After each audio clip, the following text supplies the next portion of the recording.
Bismillahirrahmanirrahim.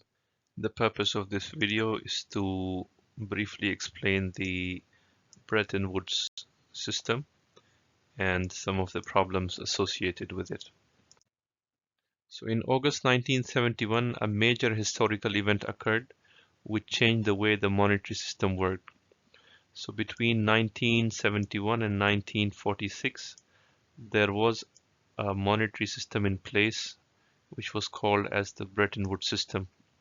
The Bretton Woods system was established after the World War II, and it was a fixed exchange rate Bretton Woods system whereby the currencies of different countries had parity exchange rates with the USD, and the US dollar was in turn convertible into gold at $35 per ounce of gold.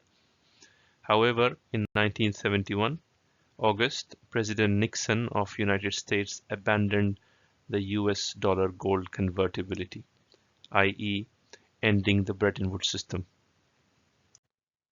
So how did the system work? All currencies could ultimately be converted into gold via US dollar holdings. So as I mentioned, each country had a parity with the US dollar, a fixed exchange rate, and the US dollar reserves could be converted into gold. So for example, if UK had reserves of, let's say, $35,000, it could go to the US and get 1,000 ounce of gold.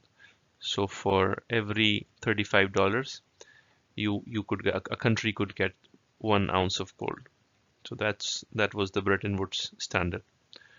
And all the central banks of the countries were required to maintain parities. So each country had an exchange rate parity between the USD and the country. So for example, let's say we are talking about UK. There was a parity rate between USD and UK sterling GBP, and that rate had to be maintained by the active intervention of the Central Bank of the UK. So under the Bretton Woods system, central banks were responsible for maintaining the agreed parities with other currencies and thus had to closely manage the amount of their currency circulating in the system. So they had to actively intervene if there was an excess supply of the British pounds in the system. Then they had to sweep some of the pound sterling from the system.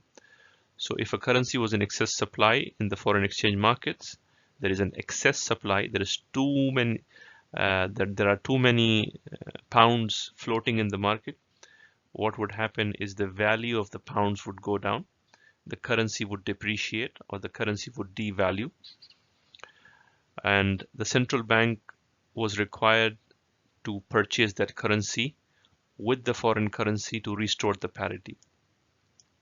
So for example, if there are too many pounds floating in the market, then the UK would buy back its own currency using the US dollar reserves. So what it would do is sweep the liquidity, sweep the excess pounds from the market, and then come back to the original exchange rate, the parity exchange rate which was set between the USD and the UK and the GBP. The second way to increase the dollar reserves and to stabilize the exchange rate was to increase the domestic interest rates.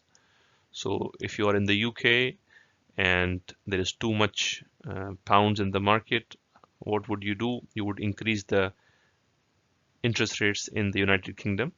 So what that would do is it would attract foreign investment. So the investors would invest in the UK, and then the demand for the GBP would increase. So if the demand would increase, if people would buy the GBP, then obviously the exchange rates would stabilize. So these were the two ways: either buying back your own currency using US dollar reserves or increasing the interest rates. And these measures would reduce the money supply of the GBP. However, there was a conundrum, there was an issue. When the central bank reduces the money supply and increases the interest rates to protect the currency's value, what would happen is the businesses would suffer. So once the interest rates are higher, it would be harder for businesses to borrow and grow. And then as a result, it would lead to increase in the unemployment.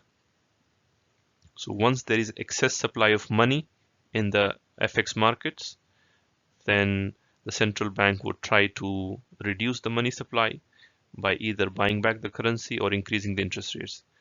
That would in turn lead to higher unemployment.